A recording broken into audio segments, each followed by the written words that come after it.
بسم الله الرحمن الرحيم الحمد لله والصلاة والسلام على رسول الله وعلى آله وأصحابه أجمعين أما بعد ناظرین کرام السلام علیکم ورحمۃ اللہ وبرکاتہ۔ شرح الادب المفرد کے عنوان سے اس پروگرام کے ہمراہ ہم آپ کی خدمت میں حاضر ہیں، اور اس سے قبل گزشتہ ملاقات کے موقع پر ہم پڑھ رہے تھے امام بخاری رحمہ اللہ کی یہ کتاب کہ جس کا نام ہے الادب المفرد۔ اس کتاب میں یہ باب نمبر 217 کہ جس کا عنوان قائم فرمایا ہے امام بخاری رحمہ اللہ نے، فرمایا کہ باب الرفق یعنی نرمی، یعنی دین اسلام کی ایک اہم ترین اور بنیادی تعلیم یہ ہے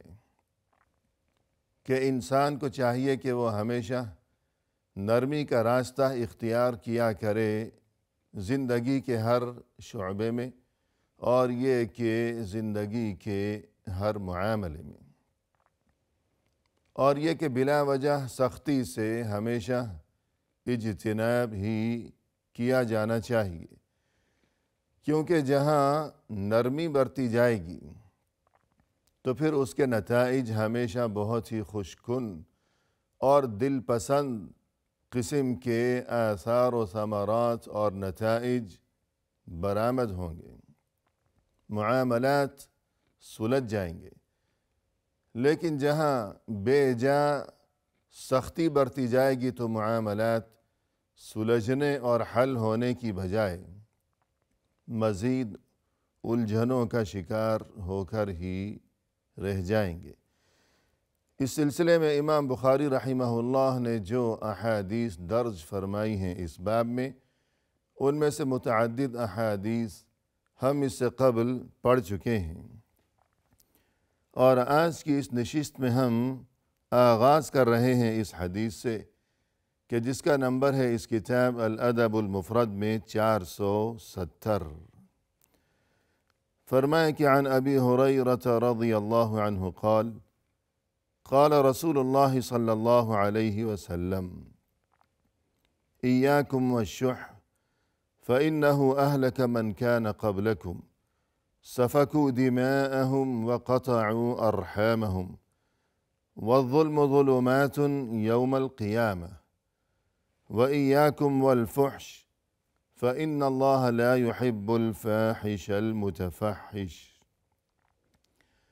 رسول اللہ صلی اللہ علیہ وسلم کے یہ مشہور و معروف اور جلیل القدر صحابی کہ جن کا نام نامی اور اسم گرامی ہے، حضرت ابو ہریرہ رضی اللہ عنہ، یہ فرماتے ہیں کہ رسول اللہ صلی اللہ علیہ وسلم نے یوں ارشاد فرمایا ہے، فرمایا کہ ایاکم والشح، تم کنجوسی سے ہمیشہ بچتے ہی رہا کرو، فَإِنَّهُ أَهْلَكَ مَنْ كَانَ قَبْلَكُمْ، اس لیے کہ یہ جو کنجوسی ہے اس نے تو ہلاک کر ڈالا تم سے پہلے لوگوں کو، سفکوا دماءہم، کہ انہوں نے اس کنجوسی کی وجہ سے آپس میں ایک دوسرے کا خون بہایا، قتل و غارت گری وہ مچاتے رہے، وقطعوا ارحامہم، اور انہوں نے آپس میں رشتوں کو توڑ ڈالا، قطع رحمی کرتے رہے، والظلم ظلمات یوم القیامہ، اور دیکھو یہ جو ظلم ہے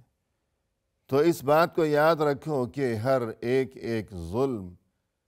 ظالم انسان کے لیے قیامت کے دن بہت سے اندھیروں کی شکل اختیار کر لے گا۔ وَإِيَّاكُمْ وَالْفُحْشِ، بے حیائی سے بچتے رہو، فَإِنَّ اللَّهَ لَا يُحِبُّ الْفَاحِشَ الْمُتَفَحِّشِ، اس لیے کہ یقیناً اللہ کسی ایسے انسان کو ہرگز پسند نہیں فرماتا جو کہ بے حیائی کے کام کیا کرتا ہو۔ اس اہم ترین حدیث میں ناظرین کرام، پہلی بات تو یہ کہ ابتدا میں یہ جو ارشاد فرمایا کہ تم بچتے رہا کرو بخل سے، کنجوسی سے۔ اور یہاں رسول اللہ صلی اللہ علیہ وسلم کی طرف سے بخل کے لیے یا کنجوسی کے لیے لفظ استعمال کیا گیا ہے الشح۔ شح سے بچتے رہو۔ شح کے معنی اور بخل کے معنی تقریباً ایک ہی ہیں، یعنی کنجوسی۔ البتہ اہل علم نے ان دونوں میں ایک فرق بھی بیان کیا ہے کہ عام طور پر اگرچہ بول چال میں دونوں کا معنی یہی لیا جاتا ہے کہ کنجوسی، لیکن الشح اور دوسرا لفظ البخل ان دونوں کے معنی میں کچھ فرق ہے، اور وہ فرق یہ ہے کہ بخل سے مراد یہ ہے اور بخیل انسان وہ ہے کہ جو اپنا مال ان کاموں میں خرچ نہ کرے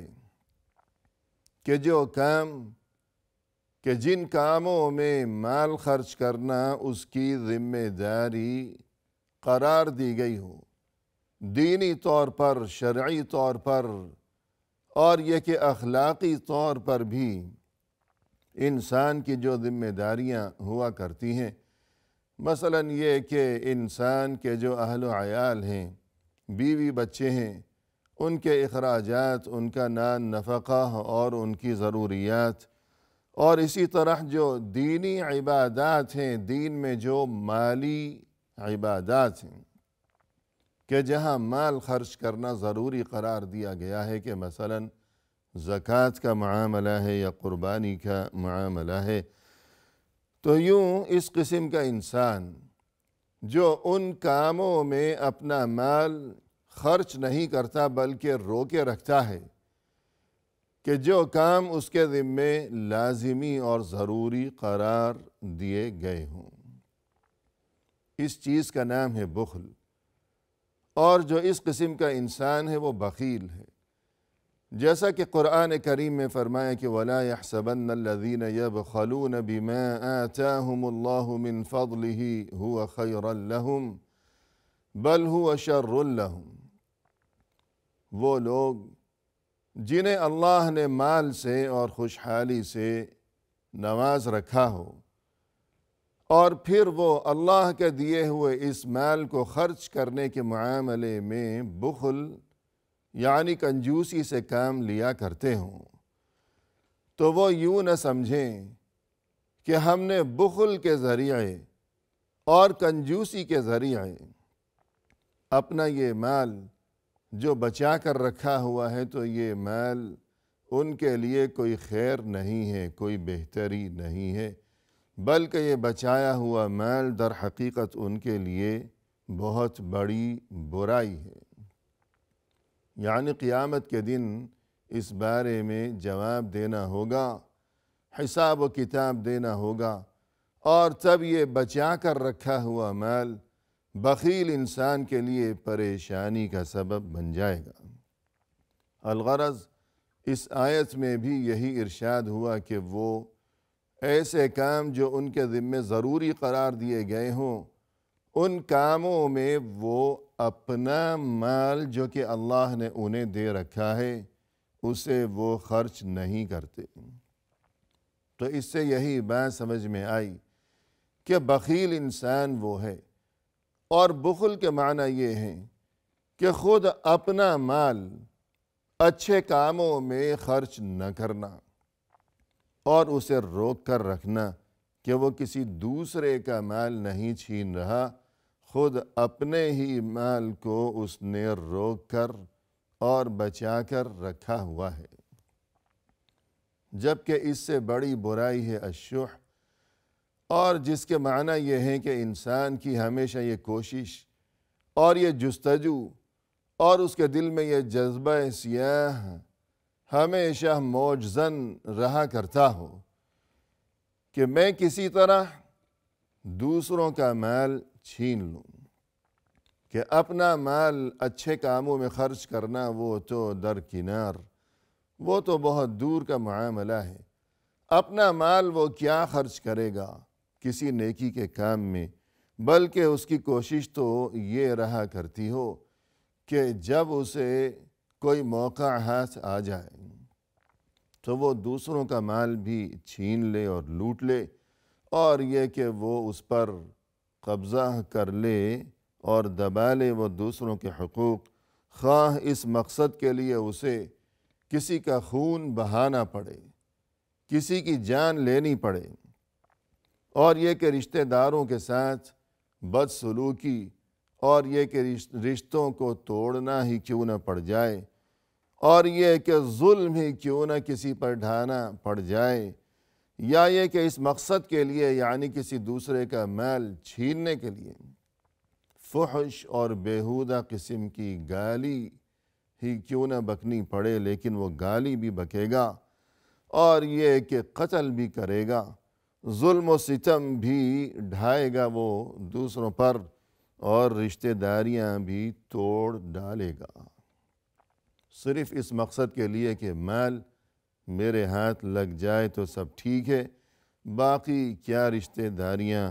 اور کیا شرافت کے یہ سبق اور یہ تعلیمات، ان چیزوں کی اس کی نظر میں کوئی اہمیت نہیں ہے۔ اسی لیے فرمایا کہ شح یعنی کنجوسی سے تم ہمیشہ بچتے رہو، وجہ یہ ہے کہ فَإِنَّهُ أَهْلَكَ مَنْ كَانَ قَبْلَكُمْ کہ یہ جو شح ہے یعنی بہت زیادہ کنجوسی اور روپے پیسے کی یہ جو ہوس ہے، یہ لالچ ہے کہ میں لوٹ لوں اور میں دوسروں کا مال چھین لوں اور دبا لوں، جب یہ جذبہ سیاہ انسان پر حاوی ہو جایا کرتا ہے تو پھر یہ بری عادت اور یہ برا جذبہ انسان کو اپنی اس خواہش کی تکمیل کے لیے دوسری بہت سی بھیانک برائیوں کی طرف بھی اسے لے جایا کرتا ہے۔ مثلا یہ کہ جس طرح اس حدیث میں ارشاد ہوا کہ پہلے لوگوں کو برباد کر ڈالا اسی جذبے نے، یعنی لوٹ لینے کا جذبہ اور یہ کنجوسی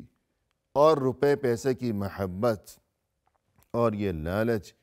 مزید یہ کہ انہوں نے ایک دوسرے کا خون بہایا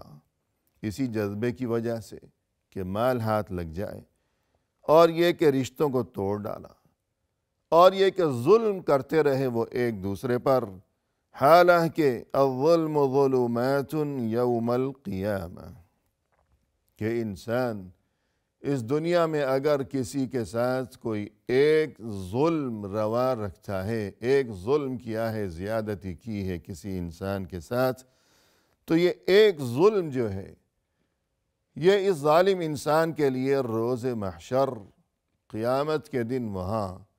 بہت سی ظلمات، بہت سی تاریکیوں کا سبب بن جائے گا۔ یعنی قیامت کے دن جب انسان کو بہت زیادہ ضرورت ہوگی اس بات کی کہ کاش کسی طرح اسے کچھ نور، کچھ روشنی نصیب ہو جائے، تو وہاں اس ماحول میں بجائے اسے کہ انسان کو روشنی نصیب ہو سکے تو روشنی کی بجائے وہاں تاریکیاں اور اندھیرے ہی اسے نصیب ہوں گے، اور وہ وہاں اندھیروں میں بھٹکتا رہے گا اور ٹھوکریں ہی کھاتا رہے گا۔ تو ایک ایک ظلم بہت سے اندھیروں میں تبدیل ہو جائے گا کہ ظلم اگر ایک کیا ہو لیکن وہ اندھیرے ہوں گے بہت زیادہ۔ اور یہاں یہ اشارہ بھی ہو جائے کہ الظلم ظلمات کہ ایک ظلم بہت سے اندھیرے، بہت سی ظلمات، بہت سی تاریکیوں میں تبدیل ہو جائے گا قیامت کے دن۔ تو دراصل یہ دونوں لفظ ایک ہی ہیں کہ ظلم یعنی ظلم کرنا، ناانصافی کرنا، کسی کے ساتھ زیادتی کرنا، حق دبانا، اور یہ کہ ظلمات جس کے معنی ہے تاریکی، ظلمت کی جمع، تو اصل میں ظلم کے معنی ہی یہی ہے، یعنی اندھیرا۔ جو کوئی ناانصافی کرتا ہے کسی کے ساتھ، گویا اس نے تاریکی اور اندھیرے مچا رکھے ہیں، اندھیر نگری اس نے مچا رکھی ہے۔ گویا کہ اس نے روشنی کی بجائے اور خیر و خوبی کی بجائے وہاں اندھیرے پھیلا دیے ہیں۔ تو ظلم کی اصل یعنی لغوی لحاظ سے اور لفظی اس کے جو معنی ہے، لفظی معنی ظلم کے یہی ہیں، یعنی اندھیرا۔ نا انصافی دراصل اندھیرا ہے، وہ ظلمت ہے۔ یہی وجہ ہے کہ دنیا میں ہر ایک ظلم قیامت کے دن بہت سی ظلمتوں یعنی اندھیروں کیا سبب بن جائے گا انسان کے لیے۔ اور اس کے بعد فرمایا کہ بے حیائی سے بچو، اس لیے کہ اللہ ہرگز پسند نہیں فرماتا ہر اس انسان کو جو کہ بے حیائی کے کام کیا کرتا ہو۔ دو الفاظ یہاں استعمال کیے گئے رسول اللہ صلی اللہ علیہ وسلم کی طرف سے کہ اللہ پسند نہیں فرماتا اس انسان کو جو کہ فاحش ہو اور جو کہ متفحش ہو۔ فاحش کے معنی ہے ناظرین کرام وہ انسان جو کہ بے حیائی کے کام یا بے حیائی کی باتیں کیا کرتا ہو، لیکن یہ کہ یہ ہمیشہ کے لیے اس کا مزاج نہیں ہے، اگرچہ البتہ یہ کہ کبھی کبھی وہ اس قسم کی حرکتیں اور اس قسم کے وہ غلیظ کام کیا کرتا ہے کہ کوئی توجہ نہیں ہے، کوئی احساس نہیں ہے، کبھی بے حیائی کا کام کر ڈالا، کبھی بے حیائی پر مشتمل کوئی گفتگو کر ڈالی کہ اسے ایسا نہیں کرنا چاہیے، جبکہ دوسرا انسان جو کہ اس سے بھی برا ہے اور جس کے لیے یہاں المتفحش کا لفظ استعمال کیا گیا، یعنی وہ انسان کہ جس کے مزاج میں باقاعدہ بے حیائی شامل ہو اور محض اتفاقی معاملہ نہ ہو، بلکہ وہ جان بوجھ کر ہمیشہ موقع کی تلاش میں رہا کرتا ہو کہ کب مجھے کوئی موقع ہاتھ آ جائے تو میں کوئی ایسی حرکت کروں، کوئی ایسی گفتگو کروں، کوئی ایسا کام کروں کہ جس میں بے حیائی کا عنصر پایا جاتا ہو۔ الغرض جب انسان بخیل ہوگا، کنجوس ہوگا، تو پھر وہ یہ تمام برائیاں بھی انجام دیتا چلا جائے گا خود بخود کہ قتل و غارت گری بھی کرے گا، مال کے لیے کہ کنجوس آدمی ہے، بس مال چاہیے، اور یہ کہ رشتوں کو برباد کرے گا، توڑ ڈالے گا، اور یہ کہ ظلم بھی کرے گا، زیادتی کرے گا دوسروں کے ساتھ،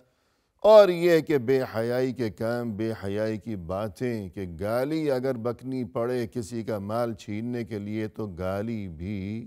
بکے گا۔ لہذا ان تمام برائیوں سے محفوظ رہنے کے لیے ضروری ہے یہ بات کہ انسان الشح یعنی کنجوسی سے بچے، اور الشح یعنی کنجوسی یہ کام وہی کرے گا کہ جس کا دل سخت ہوگا، سنگ دل قسم کا انسان، جبکہ ہمیں حکم یہ دیا جا رہا ہے ان احادیث میں اور اس باب میں کہ سختی کی بجائے ہمیشہ نرمی کا راستہ اختیار کیا جائے۔ وآخر دعوانا ان الحمد للہ رب العالمین۔